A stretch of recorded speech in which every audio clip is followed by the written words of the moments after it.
Bismillahirrahmanirrahim. Assalamualaikum warahmatullahi wabarakatuh. Bertemu kita sekali lagi dalam eksklusif bersama Syaril. Pada mereka yang sedang menonton, sila subscribe. Yang belum subscribe, sila subscribe. Begitu juga pada penonton kita, penonton Astro Awani, penonton YouTube dan segala kita punya Maxsource lah. Terima kasih kerana terus setia bersama kami. Baik tuan-tuan dan perempuan, menjelang Lebaran. Dalam masa beberapa hari lagi lah. Kan semua dah bersedia dengan nak beli baju raya, bersiap repair kereta, servis apa semua nak balik kampung. Tapi jangan terlupa satu benda, iaitu zakat fitrah. Okey. So lanjutan daripada itu, kita membawa seorang tetamu yang sangat istimewa kerana inilah orangnya yang mengetuai satu jentera pungutan zakat di negeri, orang kata negeri maju di Malaysia ni. Tuan-tuan dan perempuan di sebelah kanan saya, Encik Muhammad Sabirin bin Muhammad Sarbini, iaitu Ketua Pegawai Eksekutif ataupun CEO Lembaga Zakat Selangor. Soalan pertama lah daripada saya lah sekarang ni 2024 tak audit lagi lah kan pendapatan kan? 2023 nya belum? 2023? Okey. Pada audit I think dalam tengah tahun ni kot baru. Alright. Compare dari segi orang kata prestasi kutipan atau pembayaran zakat di Lembaga Zakat Selangor ni 2023 dan tahun-tahun sebelumnya. Prestasi dia macam mana tu? Daripada segi prestasi, alhamdulillah kami bermula daripada tahun 1995. Okey. Bermula dengan masa tu kutipan 16 juta saja. Itu tahun bila tu tuan? 1995. 95. Okay. 16 juta saja. Betul. Okey. Sebenarnya penubuhan kita 1994 operasi, tapi tubuh tahun ni hasil collection tahun depan lah kita realisasi kan. Betul. Okey. Juga tahun ni sebenarnya kita telah berada di dalam Jubli Mutiara 30. Sempena 30 tahun. Sempena 30 tahun. Okay. Tepatlah kami panggil ni. Tepatlah. Antara nak mewawarkan sempena ulang tahun ke-30. Right. Dan alhamdulillah daripada 16 juta daripada tahun 1995, alhamdulillah saban tahun meningkat. Right. Meningkat sampai ke tahun 2022. Okey. Alhamdulillah pada tahun 2022 kali pertama daripada 16 juta meningkat sehingga ke 1 bilion. 1 bilion kutipan. Cara tepatnya 1.07 bilion. Alhamdulillah. 2023 tunggu audit nanti. Yes. Tadi tuan ada bagi tahu bahawa pelbagai langkah dan inisiatif yang dibuat juga untuk menyedarkan masyarakat betapa pentingnya untuk menunaikan zakat di LZS ni dan sebagainya. Nak tahulah juga apakah antara benda-bendanya. Sila tuan. Okey, kita nak memberi kesedaran, dakwah, awareness, pelbagai kaedah, pelbagai focus group kita kena tengok. Alright. Di antaranya contoh kita ikut kriteria demografi umur. Okey. Kan? Yang muda-muda ni kita gunakan platform digital elektronik lah, social media, and also segala-galanya lah, media macam podcast ni dan sebagainya.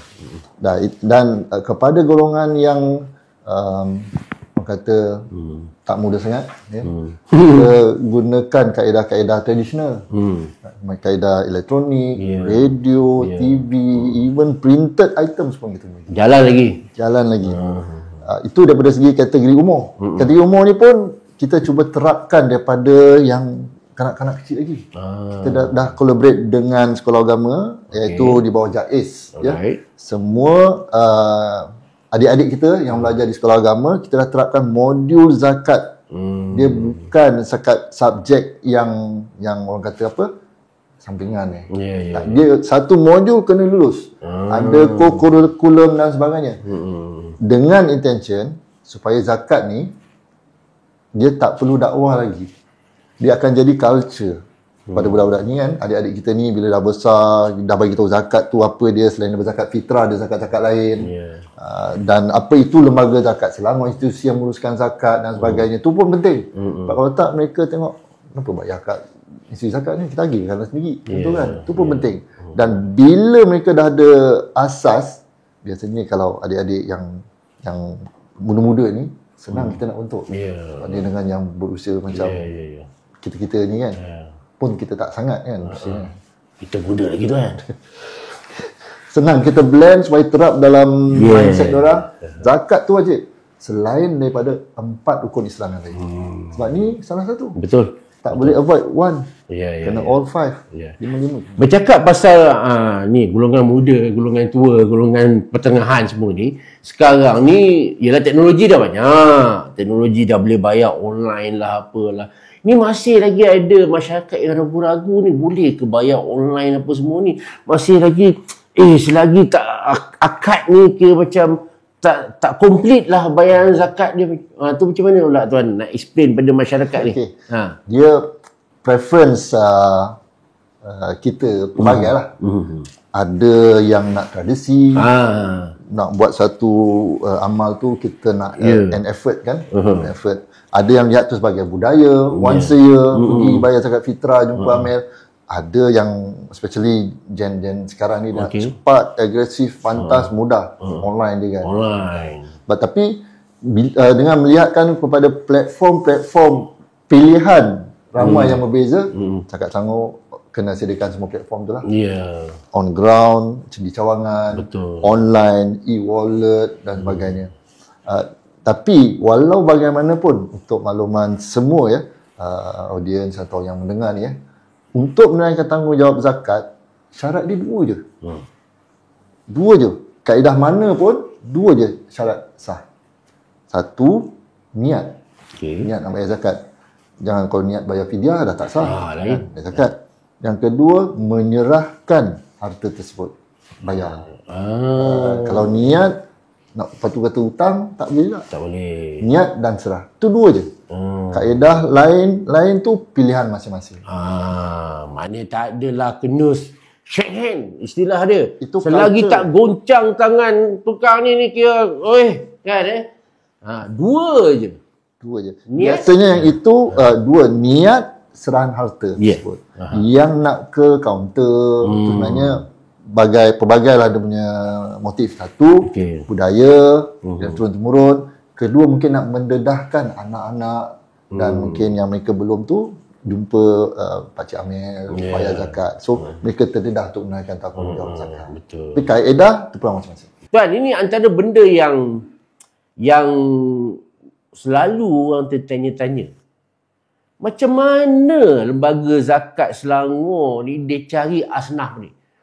Ramai tu penduduk Selangor ni. Asnaf untuk makluman hampir 70,000 keluarga kami santuni. Setiap bulan. Setiap bulan 70,000. Alright. Dan kaedahnya ada pelbagai juga. Iaitu yang pertama, tradisi. Tradisional mereka nak datang ke cawangan. Mungkin dekat dengan rumah, bawa dokumen dan sebagainya. Itu kaedah yang paling mudah pada mereka dan pilihan mereka lah. Kaedah kedua, staf lembaga zakat Selangor sendiri. Kami ada sasaran. Setiap daerah kami ada cawangan di 9 daerah. Kena cari setiap daerah. Ada KPI masing-masing. Daerah yang besar lebih tinggilah sasaran dia. Dan tahun lepas kami mensasarkan lebih daripada 12,000 asnaf baru untuk dicapai.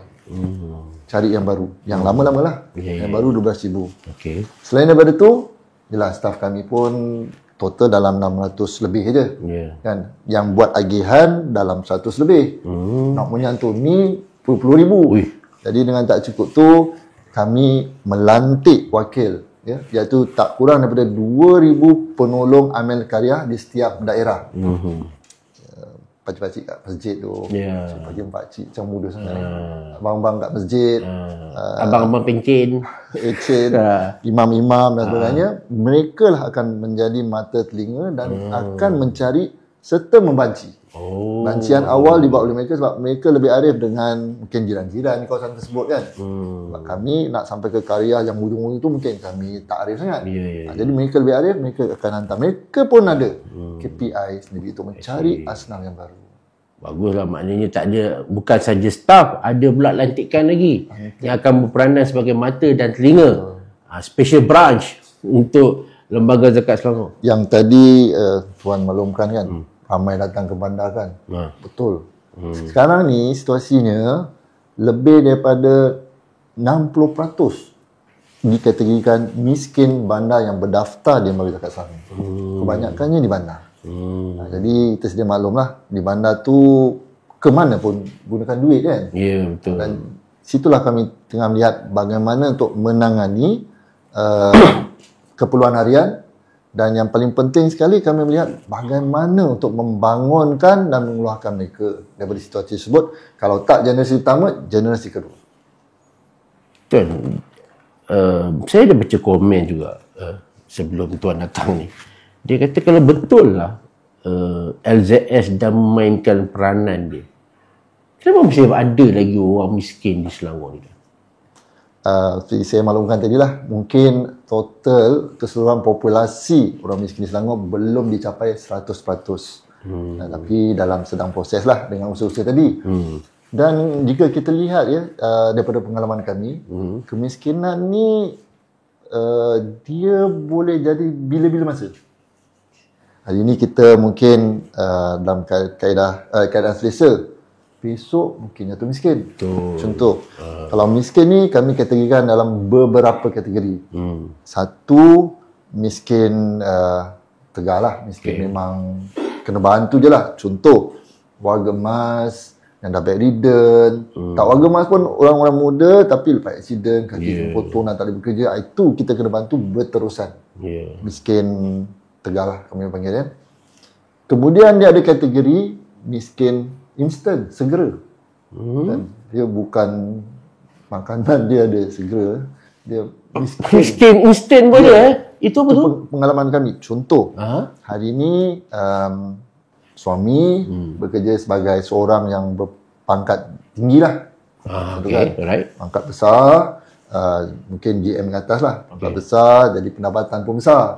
Jadi mungkin harta-harta dia beli pun agak besar. Dan biasanya mereka yang berpangkat besar ni isteri tak bekerja. Betul. Contoh Betul. Tapi nak dijadikan cerita, balik kerja, besok aksiden. Contoh. Jadi mungkin beliau sampai situ je lah. Kan? Bila meninggal, pendapatan dah tak ada. On the spot. Bulan tu, wife pun tak kerja. Ada tanggung hutang lagi dan sebagainya. Jadi itu dikategorikan sebagai miskin segera. Jadi itu yang kadang-kadang kita dapat lihat, kenapa rumah besar, kenapa ada kereta, tapi dibantu oleh Lembaga Zakat Selangor. Situasi macam itulah. Orang tak tahu. Orang tengok, LZA datang ni, kereta ada, rumah ada, apa semua. Orang tak tahu di sebaliknya. Lebih-lebih lagi macam contoh masa pandemik. Kan? Ada rumah besar, ada kereta. Tapi bila mereka panggil, kami pergi. Kami kena pergi ke rumah dan lihat situasi di rumah. Bukan on call je. Kena pergi siasat. Bila pergi rumah, memanglah ada rumah, ada kereta. Tapi bila buka peti ais tu, tak ada apa nak makan.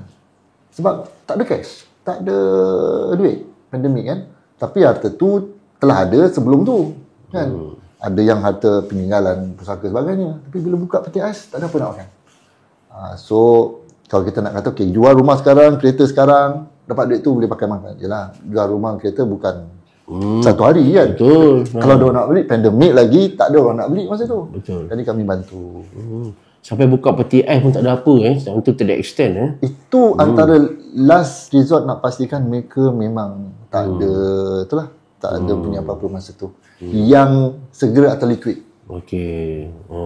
Kena bantu. Jadi tadi saya maklumkan ada dua kategori miskin, satu tegar, satu segera, ada satu lagi bermusim.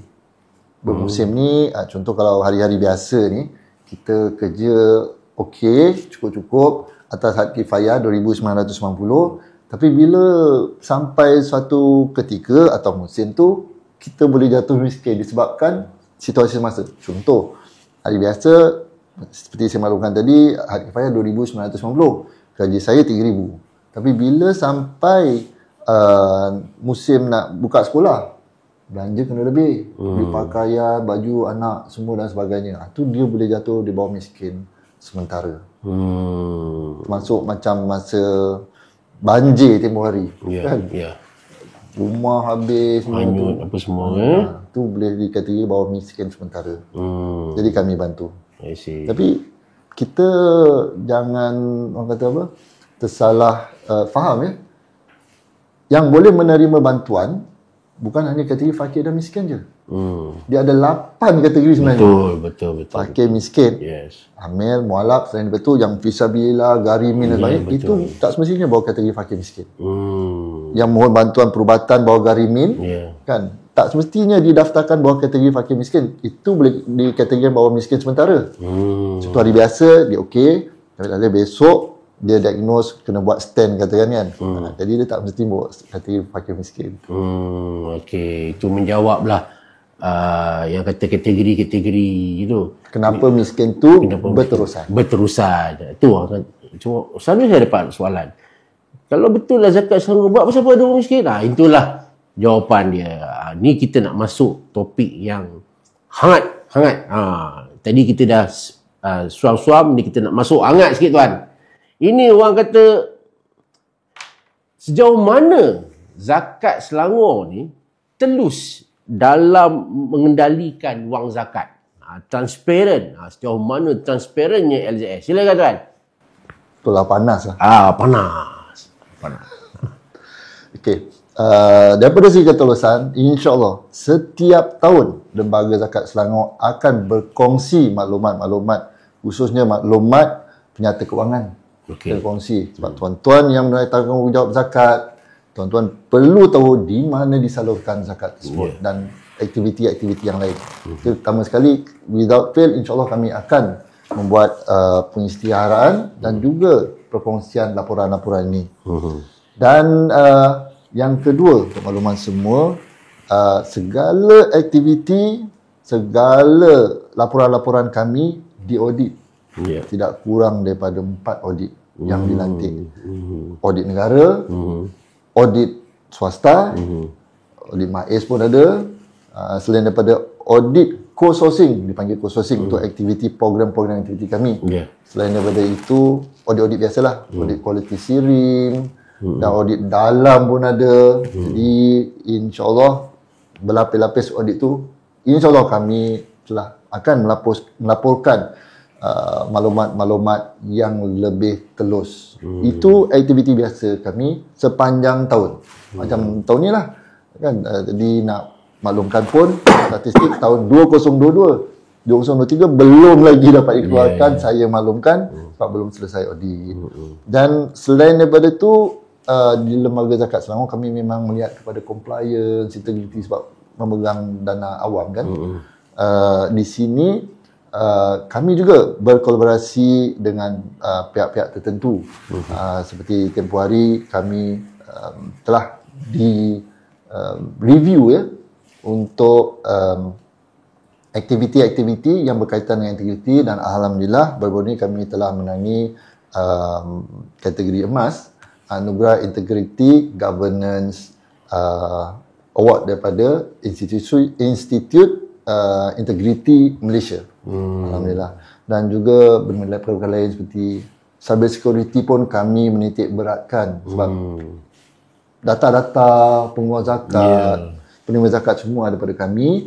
Dan kami juga berkolaborasi dengan pihak-pihak pengawal selia cyber security supaya melihat segala aspek ketersediaan di Lembaga Zakat Selangor supaya insya-Allah kami dapat melakukan yang terbaik untuk mengelakkan ancaman-ancaman cyber security ni lah. Kalau tuan-tuan nak tahu, tuan-tuan boleh pergi ke Facebook apa semua medsos Lembaga Zakat, dia ada tulis tu kutipan berapa, belanja berapa, apa setiap sen tu dia memang transparent. So orang kata apa, tak ada istilah kata nak sembunyi ke apa ke.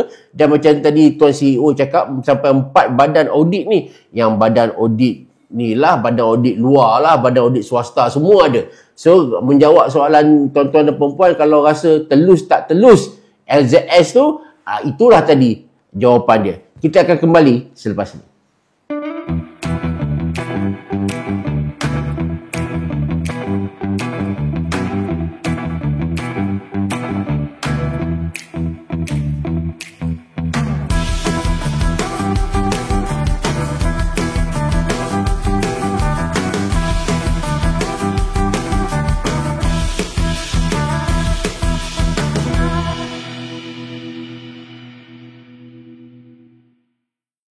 Baik, kita kembali sekali lagi bersama dengan Tuan CEO ataupun Ketua Pegawai Eksekutif Lembaga Zakat Selangor, iaitu Tuan Sabirin Sarbini.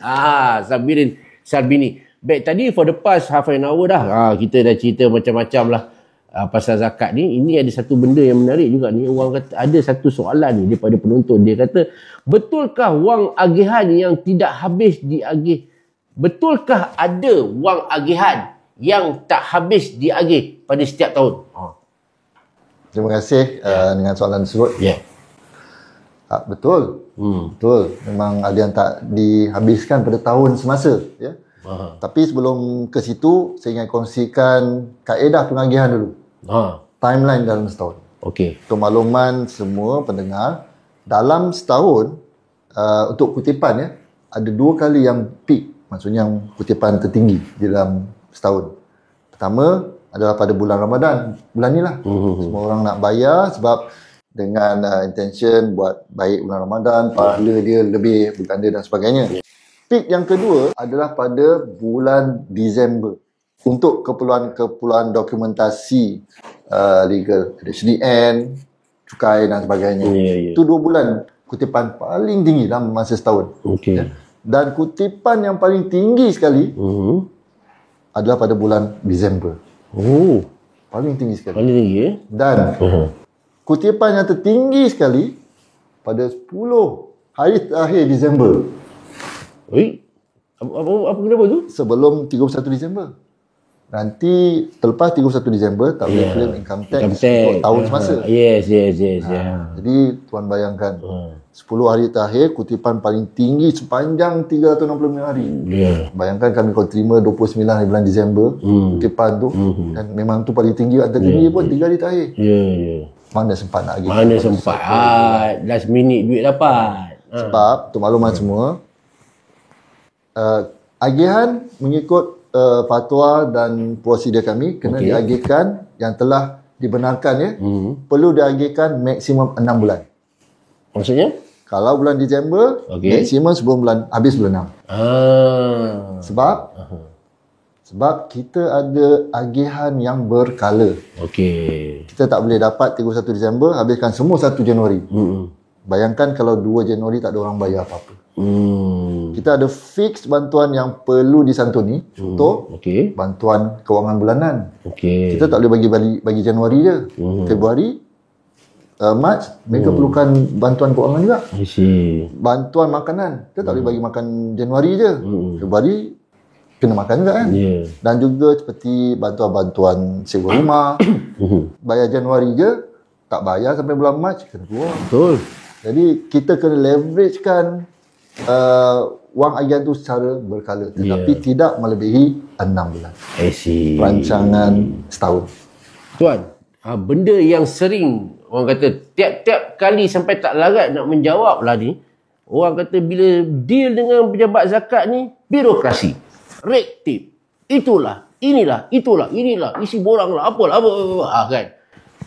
Rasanya tak larat dah nak menjawab soalan tu. Tapi tak apa, di eksklusif bersama Syaril, kita bagi pula CEO sendiri menjawab tentang tuduhan yang kononnya banyak sangat red tape dan birokrasi bila berurusan dengan LZS. Silakan tuan. Ingat soalan tadi dah panas? Belum, ada lagi. Kita ada 3 jam ni. Silakan tuan. Okey.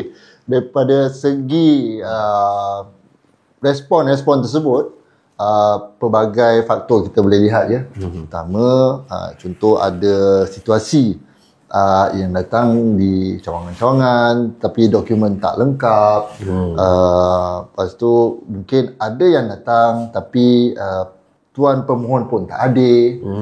Dan ada yang datang tetapi tak tahu sebab, dan ada yang datang bila dikira memang tak layak. Itu antaranya. Tapi walau bagaimanapun dia memang ada proses-proses tertentu.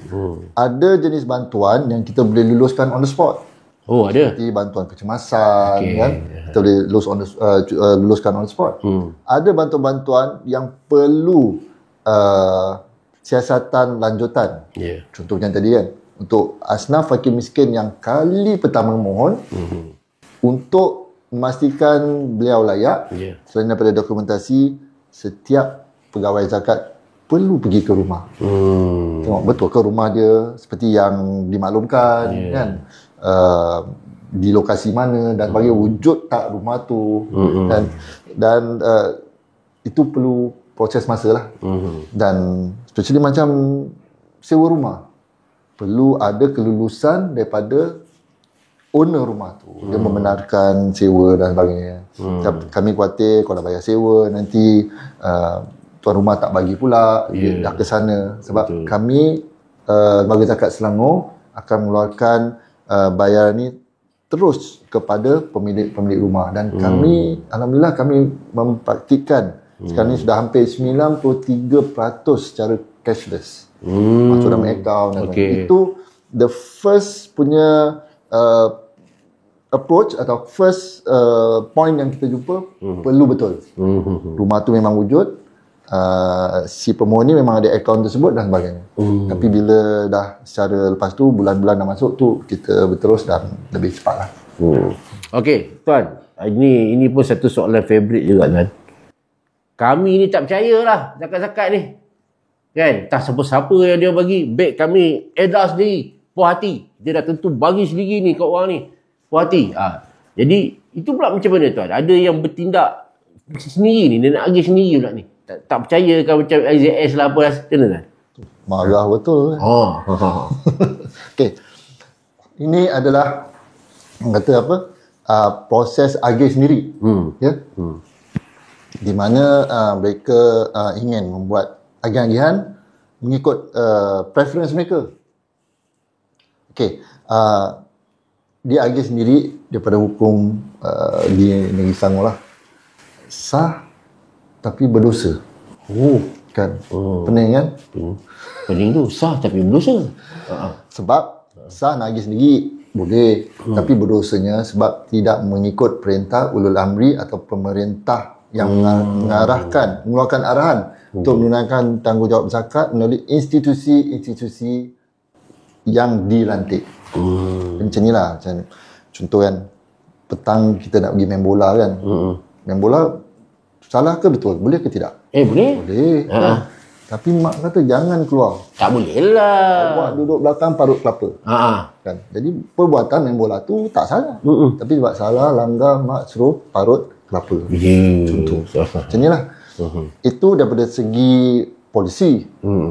Yang antara yang paling orang kata bahaya, taklah bahaya lah juga daripada segi hukum. Kan?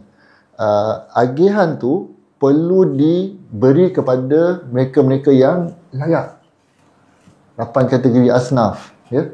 Kalau tak layak, agihan tu akan menjadi sedekah. Dan zakat masih kena bayar. RM100 tersalah bagi orang nampak macam miskin padahal dia ada tanah 2-3 ekar, jadi sedekah. Jadi kena bayar lain. Bayangkan kalau kami di Lembaga Zakat Selangor nak buat proses agihan tu, kami perlu melalui jawatan kuasa yang melihat pelaksanaan operasi kami, laporan setiap bulan. Kami ada bahagian syariah yang memastikan bahawa agihan kami tu tepat betul mengikut hukum syarak. Dan segala agihan-agihan dibuat ni paling penting mesti ada ilmu. Kami ada dalam 100 lebih orang. Kami ada jawatan kuasa syariah, kami ada jawatan kuasa operasi agihan untuk memastikan agihan tu tepat.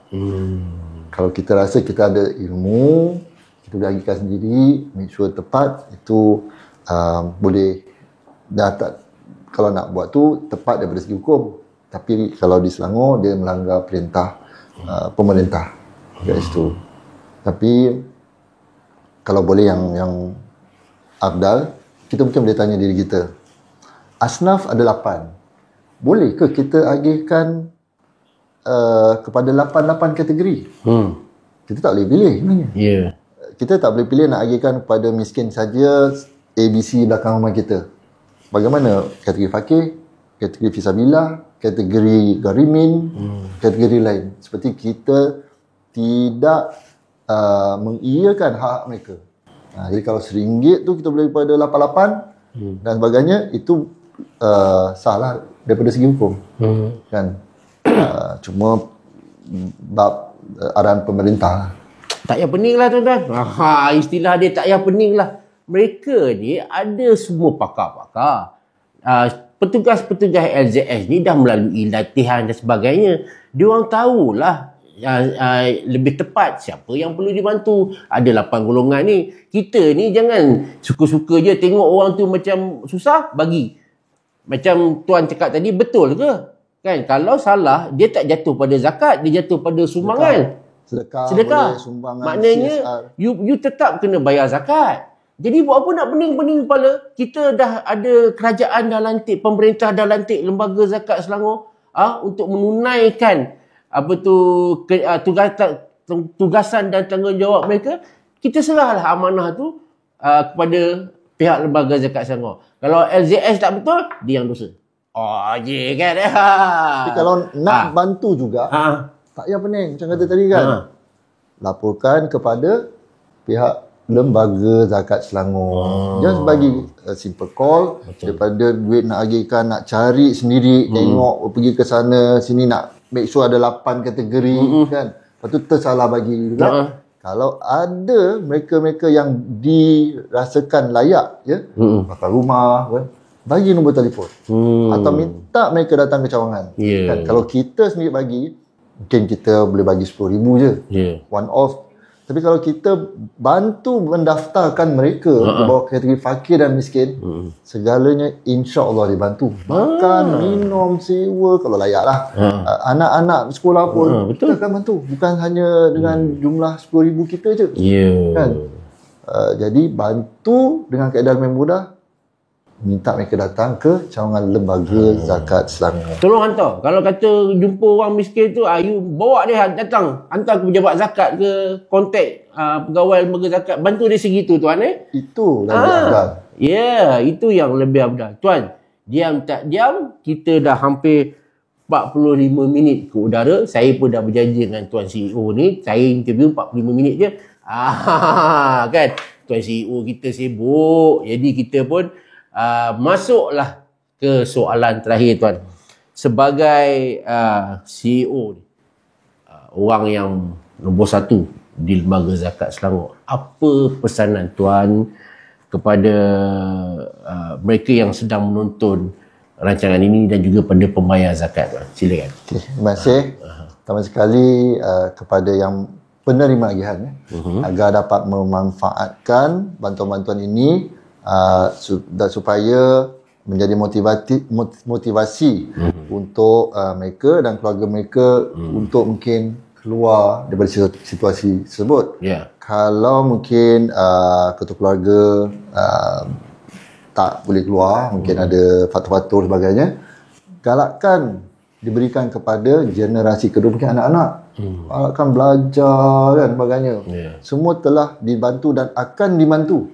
Nak belajar, anak-anak mereka kami akan bantu. Yuran, pakaian dan sebagainya sampai habis belajar. Cuma belajar je. Yang kedua, kepada pengeluar zakat. Pengeluar zakat yang telah mula mengeluarkan zakat, alhamdulillah, terima kasih. Teruskan, dan bagi yang dah mengeluarkan zakat, the next step is menyempurnakan zakat. Keluar zakat, mungkin kita bayar zakat fitrah je. Dan menyempurnakan zakat, mungkin kita terus bayar zakat potongan gaji. Mungkin kalau saudara Syaril ada emas 5 kilo, kira-kira zakat emas. Macam tahu je. Kan? EPF tak keluar lagi masih muda. Kalau umur 55 nanti semua tu kena EPF. Kan? Belum ada kira saham lagi kan, belum kira zakat perak lagi kan. Ada bela kambing, ayam banyak, zakat tenakan pun kena. So kita kena kira menyeluruh zakat kita, harta kita. Sebab ini merupakan salah satu daripada rukun Islam, sebahagian rukun Islam yang 5. Jadi kalau hukum ni dan ibadah ni, kalau kita buat tak cukup, dia tak lengkap. Betul. Ada pandangan-pandangan Islamic scholars kata kan, seperti mengerjakan solat lah. Kalau kita sembahyang isyak 3 rakaat, sah tak? Oh, tak boleh lah. Kan? Sembahyang subuh, kita sembahyang 6 pula. Pun tak boleh. Dia kena ikut ketetapan-ketetapannya. Jadi kalau macam zakat pun, kalau kita tunaikan zakat fitrah atau potongan gaji je, tapi ada zakat emas, zakat ni kita tak bayar, dia tak sempurna. Jadi bagi mereka yang telah mengeluarkan zakat, telah mula mengeluarkan zakat, sempurnakanlah. That is the next step yang terbaik. Dan bagi yang belum, mula-mulalah keluarkan zakat. Dan banyak maklumat informasi zakat ada di mana-mana institusi zakat di setiap negeri ya. Boleh lihat Google dan sebagainya. Dan akhir sekali daripada pihak pengurusan sempena Jubli Mutiara ulang tahun ke-30. 30 tahun. 30 tahun. Yes. Kami ingin mengucapkan setinggi-tinggi terima kasih di atas komitmen dan sokongan selama ini ya. Ramai yang menyokong kami, bukan hanya dengan menaikkan tanggungjawab zakat, tetapi aktiviti-aktiviti lain, program-program mereka datang, mereka beri sumbangan, even ada yang memberikan promosi pekerjaan. Dan mungkin kami ni kalau boleh, kita tahu kan sebenarnya dah 30 tahun ni kan, boleh beli offering bahagian CSR mereka ke, bahagian ESG mereka ke, dia ada bahagian SDG poverty dan sebagainya. Boleh menyumbang dengan membuat kempen satu syarikat, satu asnaf. Betul. Taja pekerjaan. Betul. Kan? Jika mereka kota keluarga diberikan pendapatan yang lebih daripada hak kifayah, mungkin mereka akan keluar. Besok, lusa terus keluar. Itu yang kaedah paling cepat untuk mengeluarkan mereka daripada situasi semasa. Satu syarikat, satu asnaf. Kalau tak faham, kontak Lembaga Zakat Selangor. Kita ada semua kepakaran, boleh bagi nasihat. Boleh nasihat macam mana nak buat ke apa semua. Tuan, sempena Hari Raya yang kita bakal sambut sehari 2 lagi. Silakan tuan. Daripada pihak pengurusan Lembaga Zakat Selangor, kami ingin mengucapkan selamat Hari Raya Aidilfitri. Maaf zahir dan batin. Itu dia. Short and sweet. Begitulah tadi tuan-tuan dan perempuan, selama 45 minit kita bersama dengan Ketua Pegawai Eksekutif Lembaga Zakat Selangor. Kepada semua penonton, penonton di YouTube kami dan juga segala penonton di Astro Awani, saya juga ingin mengucapkan pada kesempatan ini, mengucapkan selamat menyambut Hari Raya. Dan ingat, zakat tu bukan hanya zakat fitrah. Ada banyak lagi zakat. Sila cek balik diri tuan-tuan. Ada banyak lagi. Dan Lembaga Zakat Selangor bersedia untuk menunaikan ataupun menjalankan tanggungjawab yang telah tuan-puan amanahkan pada mereka. Selamat mengeluarkan zakat, selamat raya. Sekian wabillahi taufiq wal hidayah. Wassalamualaikum warahmatullahi wabarakatuh. Bye-bye.